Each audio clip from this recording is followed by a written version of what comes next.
Welcome to this explainer.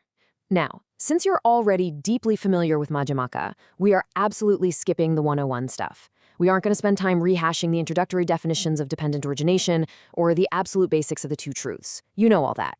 Instead, we're diving straight into the definitive, high-level conclusion of Nāgārjuna's 20 verses on Mahāyāna, the Mahāyānavimśikā. We are looking at the ultimate synthesis of his thought here, which is the total collapse of dualities. So, if all things are empty, is emptiness the ultimate reality? Let's start by challenging a really common trap that, honestly, even advanced scholars fall into, which is the ironic reification of emptiness itself. I mean, it is incredibly tempting to tear down the intrinsic existence of all phenomena, only to subtly replace it with emptiness as this shiny new, absolute idol.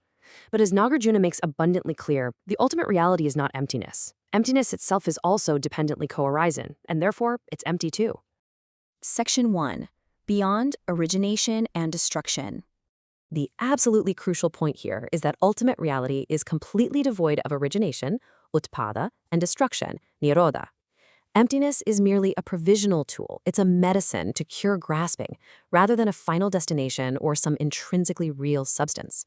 Because all compounded phenomena, saṃskṛta, actively and relentlessly arise strictly through dependent conditions. They possess no intrinsic essence, right? But to say they are empty is literally just another way of describing their dependent, compounding nature. Reality as it is, suchness, is completely unconditioned, unchanging, and unceasing, much like the vast open sky. Section 2. Deconstructing the projecting mind. When we're tackling Nāgārjuna's use of mind only, or chittam, we have to be super careful not to misread it as a shift toward Yogacara idealism. When the text declares that all this is nothing but mind, Nāgārjuna absolutely does not assert subjective idealism. He isn't positing a foundational, intrinsically real mind. Rather, chittam is used provisionally, as a nirodha, to aggressively deconstruct our naive belief in solid external objects. It's essentially a therapeutic operation. It's designed to pull the rug out from under external reification before turning that dialectic blade right back onto the perceiving mind itself. And this brilliantly sets up an epistemological hall of mirrors. The projecting mind and the perceived world are in a state of reciprocal dependent origination. Think about it. The mind constructs the world through false conceptualizations, vikalpaha. But that very mind cannot arise, function, or even be identified apart from the objects that condition it. Once you recognize external phenomena as projections, the projecting subject completely loses its fixed reference point. Subject and object ultimately and inevitably collapse together. To drive this home, Nāgārjuna uses this incredibly visceral metaphor of the painter and the demon in verse 8 to show how we become paralyzed by our own cognitive projections. The false dichotomy between map and territory fundamentally dissolves here. The terrifying demon on the canvas? It was forged by the painter's own hand. When we truly grasp this, both the reified object of terror and the subjective state of the terrified painter collapse into fundamental emptiness. He then doubles down on this existential tragedy with the quagmire metaphor. Unawakened beings, or pratītyasamutpāda, suffocate not in a real, external world that is inherently oppressive, but in the quicksand of their own reified mental fabrications regarding a self, an atman. Now, the suffering is intense, and it is entirely real on a conventional level for sure, but it is ultimately sustained by the poison of false conceptualization. Section 3. Two Truths, Zero Hierarchy. To actively avoid dualistic traps in Madhyamaka, we must frame the conventional, saṃskṛta, and the ultimate, paramārthasatya, truths through the logical lockbox of the tetralemma.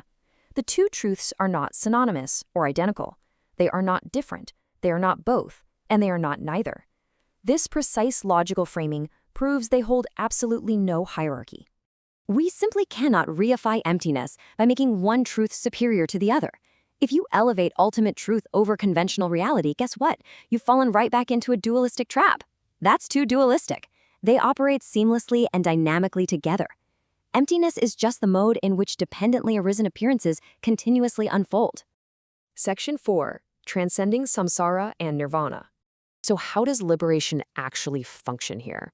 Well, it's really important not to confuse the views of Hinayana with the Mahāyāna approach. We must fiercely differentiate them.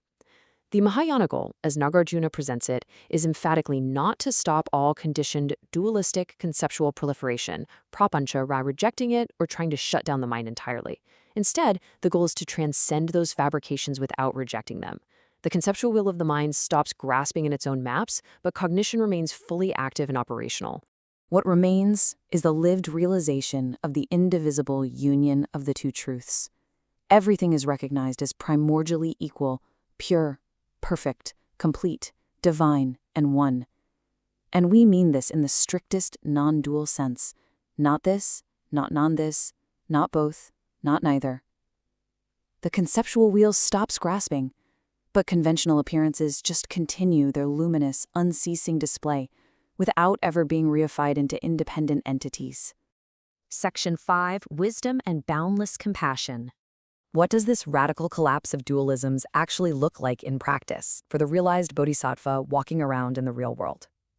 Well, observing self-tormented beings sparks boundless compassion, or karunya. For the bodhisattva, this compassion and deep wisdom, prajna, are entirely indivisible.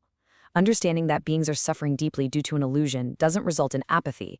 It drives the practitioner to perform the practices of supreme enlightenment, bodhicharya, acting as an uninhibited, dynamic guide in the world.